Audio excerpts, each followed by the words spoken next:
नमस्कार and good morning all students. I am Monika Nama. आज हम बीएड सेकंड ईयर का पेपर है fourth compulsory guidance to counselling unit आपकी थर्ड है। विशिष्ट अधिगमकर्ताओं हेतु निर्देशन उपकरण और प्रविधियां। टॉपिक है शारीरिक बाधाओं से ग्रसित विकलांग या अपंग बालकों का समूह और सब टॉपिक है शारीरिक बाधाओं से ग्रसित विकलांग या अपंग बालकों की शिक्षा, जिसमें हमने अपंग बालकों की शिक्षा कंप्लीट की। आज हम पढ़ेंगे दृष्टिबाधित बालकों की शिक्षा। सेकंड पॉइंट है दृष्टिबाधित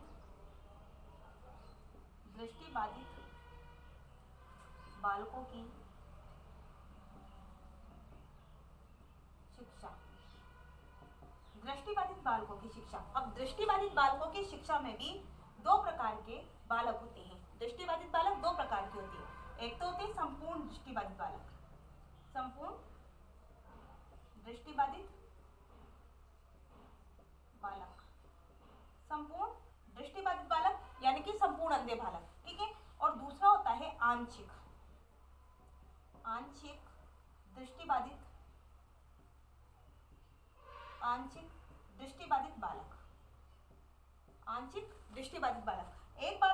एक प्रकार तो ये होता है संपूर्ण दृष्टिबाधित बालक और एक प्रकार होता है आंशिक दृष्टिबाधित बालक। यानी कि दृष्टिबाधित बालकों की शिक्षा में जो शिक्षा होती है वो संपूर्ण दृष्टिबाधित बालकों की शिक्षा अलग प्रकार की होती है और आंशिक रूप से दृष्टिबाधित बालकों की शिक्षा अलग प्रकार की होती है। पहले इसको समझ लीजिए। संपूर्ण दृष्टिबाधित बालक जो होते हैं जिनको कुछ भी दिखाई नहीं देता, संपूर्ण दृष्टिबाधित बालक जिनको कुछ भी दिखाई नहीं देता, ऐसे बालकों की शिक्षा विशेष प्रकार के विद्यालयों में दी जानी चाहिए। यानी कि संपूर्ण दृष्टिबाधित बालकों के लिए विशेष प्रकार के विद्यालयों की व्यवस्था होनी चाहिए और साथ में उन्हें ब्रेल लिपि के द्वारा यानी कि ब्रेल लिपि विधि के द्वारा उनको शिक्षा प्रदान करनी चाहिए, ठीक है। और आंशिक दृष्टिबाधित बालक वे बालक होते हैं जिनको कम दिखाई देता हो। आंशिक दृष्टिबाधित बालक जिनको कम दिखाई देता हो यानी कि आंशिक रूप से जिनकी दृष्टि कमजोर होती है। तो ऐसे बालकों की शिक्षा के लिए कक्ष में पर्याप्त रोशनी हो और यानी कि पर्याप्त उजाला हो। कक्ष में पर्याप्त रोशनी की व्यवस्था होनी चाहिए, साथ में ही हवा की रोशनी और पर्याप्त हवा की व्यवस्था होनी चाहिए। साथ में यह है कि ऐसे बालकों की शिक्षा के लिए विद्यालय के कक्ष में जो ब्लैक बोर्ड होता है वो ब्लैक बोर्ड साफ होना चाहिए तथा उचित स्थान पर उस ब्लैक बोर्ड के रखने की व्यवस्था होनी चाहिए, जहां से आंशिक रूप से दृष्टिबाधित बालक उस ब्लैक बोर्ड पर लिखे अक्षरों को देख सके। नेक्स्ट ये होता है कि जो दृष्टिबाधित बालक होता है जिसको आंशिक रूप से कम दिखाई देता है, ऐसे बालकों के लिए मोटे अक्षर वाली किताबों की व्यवस्था की जानी चाहिए। यानी कि आंशिक दृष्टिबाधित बालक जिनको कम दिखाई देता है, ऐसे बालकों की शिक्षा की व्यवस्था में मोटे अक्षरों वाली किताबों की व्यवस्था होनी चाहिए। मोटे अक्षरों वाली किताबों से उन बालकों को शिक्षा प्रदान करनी चाहिए। साथ में यह है कि आंशिक रूप से जो दृष्टिबाधित बालक होते हैं उनके लिए ऐनक की भी व्यवस्था की जा सकती है। यानी कि ऐनक की व्यवस्था जैसे विद्यालय में कैंप के आयोजन के माध्यम से डॉक्टर का जो परामर्श दिया जाता है, उस डॉक्टर के परामर्श के बाद उनको ऐनक की व्यवस्था उनको उपलब्ध करवाई जा सकती है और ऐनक की व्यवस्था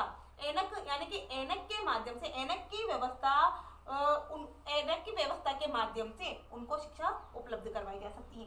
कहने का मतलब ये है कि आंशिक रूप से जो दृष्टिबाधित बालक होते हैं इनको ऐनक की व्यवस्था की सहायता से भी शिक्षा उपलब्ध करवाई जा सकती है और ऐसे बालकों को सामान्य विद्यालयों में सामान्य बालकों के साथ शिक्षा दी जा सकती है। साथ में यह है कि सामान्य बालकों के साथ सामान्य विद्यालयों के कक्ष में आंशिक दृष्टिबाधित बालकों को कक्षा में आगे बिठाकर भी शिक्षा प्रदान की जा सकती है। इस प्रकार से दृष्टिबाधित बालकों की शिक्षा की व्यवस्था की जा सकती है। नेक्स्ट है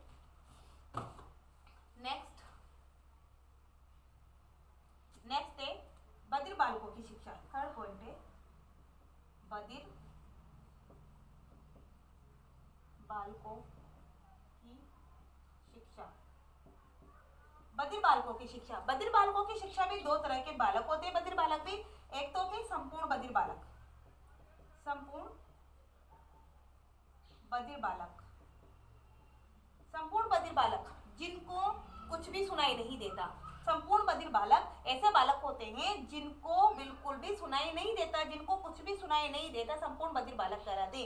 ऐसे असमर्थ बालक जो ऐसे ये बालक असमर्थ होते हैं, यानी कि शारीरिक रूप से असमर्थ होते हैं। साथ में ये है कि जिन बधिर बालकों ने, यानी कि संपूर्ण बधिर बालकों ने जिसने कभी कोई बात नहीं सुनी हो, अर्थात जिनके स्वयं के बोलने से पहले श्रवण क्षमता यानी कि सुनने की क्षमता खो गई हो, या बोलना शुरू किया हो उससे पहले ही सुनने की क्षमता चली गई हो, ऐसे बालकों को संपूर्ण बधिर बालक कहा जाता है। और संपूर्ण बधिर बालकों की शिक्षा के लिए, संपूर्ण बधिर बालकों की शिक्षा के लिए विशेष विद्यालयों की व्यवस्था होती है। कौन से विद्यालयों की व्यवस्था होती है? विशेष विद्यालयों की, यानी कि संपूर्ण बधिर बालकों के लिए विशेष विद्यालयों की व्यवस्था होती है। विशेष विद्यालयों की व्यवस्था होती है। संपूर्ण बधिर बालकों के लिए विशेष विद्यालयों की व्यवस्था होती है। इन संपूर्ण बधिर बालकों को विशेष प्रशिक्षण के माध्यम से, विशेष प्रविधियों के माध्यम से, विशेष प्रशिक्षण और प्रविधियों की व्यवस्था के माध्यम से इन संपूर्ण बधिर बालकों को शिक्षा प्रदान की जाती है। अब होता है आंशिक बधिर बालक।